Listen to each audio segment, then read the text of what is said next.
Yo, what is going on YouTube? I am Germ here. Today we're going to be talking about another team that is finished. Unfortunately, this is the North American third seed. This is Evil Geniuses.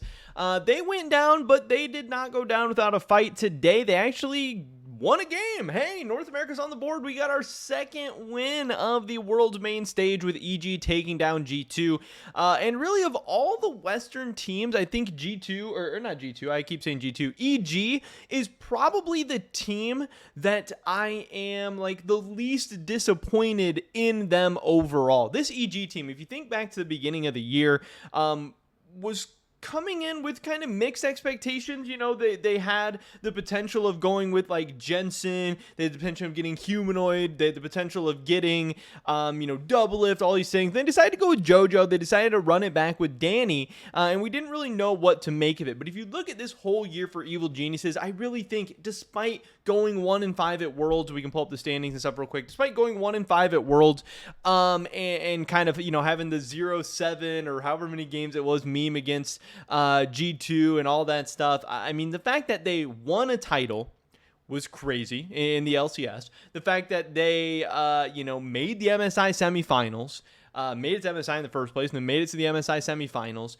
The fact that they then, despite the fact that Danny was going through his struggles, they still qualified for Worlds. They get out of play-ins. They 3-0 Mad Lions. They come here. They finally take down G2 in a game.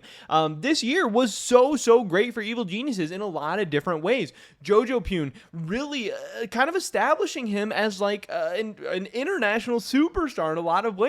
People from every region now know who Jojopyun is, and he's still really young. He turned 18 years old during this World. This is like a legitimate superstar that NA can build around for the future. He is a very talented player. He knows how to market himself. He's charismatic. He has a good personality. He has good branding. He has it. He has like everything. We've had players who can do the talking but can't walk the walk. We've had good players who have no idea how to brand themselves or do anything like that. And Jojopyun is now on the map, and that is really amazing. It's going to be so cool to watch his development coming into this year. I don't think really a lot of people knew what to expect from him, and I think even people who were really excited about Jojopyun, I think he blew away even their craziest expectations this year. The fact that he's been to 2 international tournaments and in some of these games has gone toe-to-toe with some of the better mid laners in all of the world. Obviously a lot of times coming up on the short end, but still having some moments of flashes of greatness, and what the future hopefully has to come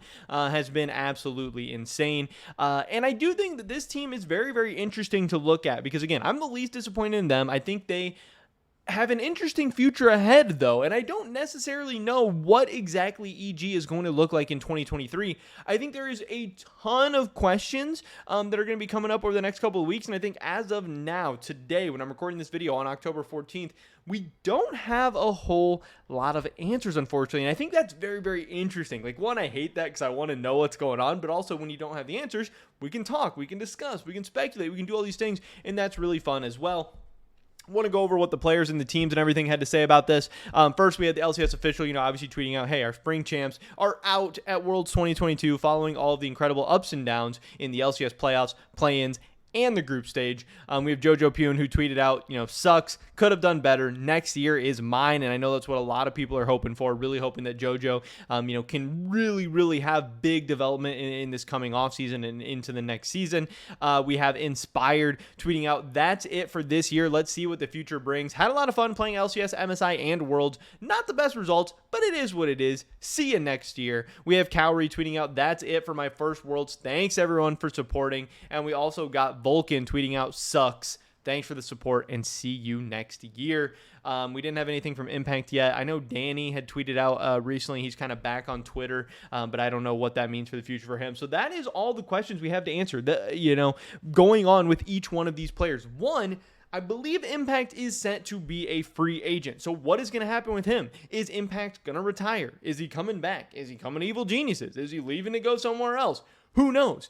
Inspired Is he going to stay at Evil Geniuses? Is he going to even stay in North America? Is he going to try to return home to Europe? You know, we've heard he seems to like the United States and like the LA lifestyle, but he also has been pretty vocal about not liking NA solo queue. It seems like he's like Champions queue a little bit better, but also, why did he leave Rogue in the first place? You know, obviously he maybe wasn't happy on Rogue, wanted to go somewhere else or whatever, but we know that Rogue was trying to not send their players to Europe. We know Rogue wanted to send their players to North America. We saw that with Hansama. We saw that with Inspired. So maybe Inspired wanted to stay in Europe, but that wasn't an option, so he had to come to North America. It is very, very, very possible that we see Inspired back in Europe next year, as crazy as that would be, especially after the year he's had with Evil Geniuses and how they've grown together, you know, him and Jojo and Danny and all these players. But Inspired coming back next year is absolutely not a foregone conclusion, and that would be a huge, huge, huge hit to Evil Geniuses and could cause them to lose other players. Inspired was the glue to this team in so many ways. Again, this guy is the Summer Split MVP and was a huge reason of why they were able to do what they do. I think he was a huge part of JoJo's development. I think he was a huge part of so many of Danny's huge pop-off performances, a huge part of them winning their title in the spring. This team cannot operate without, you know, Inspired, especially this 2022 version of the team. But it does open up an interesting angle for maybe like a Spica or somebody like that to come in, which could be pretty spicy. A Spica JoJo mid-young duo does sound really fun. I think JoJo's kind of the only guy who is guaranteed to be back next year. Maybe JoJo and Vulcan. I don't really know for sure. But obviously it seems like he's pretty happy at EG. We'll have to see. Maybe he's going to get some crazy offers this offseason, something like that. I don't know. AD Carry. What is going on there? What do you do with Danny and Cowrie? If Danny does want to come back, do you just automatically take him back? Do you take Cowrie? Do you run some kind of 6-man roster? Do you try to sell one of them off? It's funny because like the Fnatic situation last year with Upset, we saw Bean come in and Bean had a pretty good Worlds, but then we saw him go straight back down to the ERLs and he still hasn't really sniffed the LEC, and I don't expect him to be a starting AD carry in 2023 either. It would be an absolute shame if that ends up happening to Cowrie, but after Cowrie's performance, it seems like he is an LCS level AD carry, and again, is EG going to be the team that gives him that chance, or is he going to go to some other team? You know, could we see Cowrie on, I don't know, like a TSM or a FlyQuest or something like that next year? And then, of course, in the bot lane, well, and then it would be like, well, where's Danny go? You know, if Danny does leave EG, where does he go? And if he comes back and comes to EG, then where's Cowrie go? I don't know. That's going to be very, very interesting. And then, obviously, in the support, I think you are probably just going to run back Vulcan. He was very, very good. He's probably the best support in the LCS right now, and I assume he wants to stay and is happy and all that. But, man, there's a ton of questions. And, again, if Inspired leaves and they can't get another solid jungler, would Impact come back? Should they go out and try to get somebody like a Tenacity or, you know, one of these prospect top laners like a Bradley or somebody like that? I don't know. It's going to be interesting to see how aggressive EG is in the offseason. Do they, you know, spend some money? Do they try to go young? Do they make any changes at all? I don't know. But yeah, EG, they did a lot of cool things this year, and they're developing in a lot of ways, but there's also a ton of question marks on this roster heading forward into the future. And they're honestly one of the teams that has the most interesting offseason ahead of them. And I can't wait to see what's going to happen. But at least for today, EG is finished. And it's time for the offseason for them. Unfortunately, their time at World has come to an end. They went 1-5. They had their magical run at Plans. They 3-0'd Mad Lions. They finally beat G2 in a game. But, yeah, pretty disappointing overall with that 1-5 finish. But that's pretty much it for this video today, guys. Tell me drop a like if you did enjoy it. I would appreciate that so much. Leave a comment down below. Let me know what you guys think about anything we talked about in this video today. Love to hear your guys' thoughts and opinions. Subscribe, stay up to date on my latest content. Hopefully catch you guys on the next one. But until then, peace.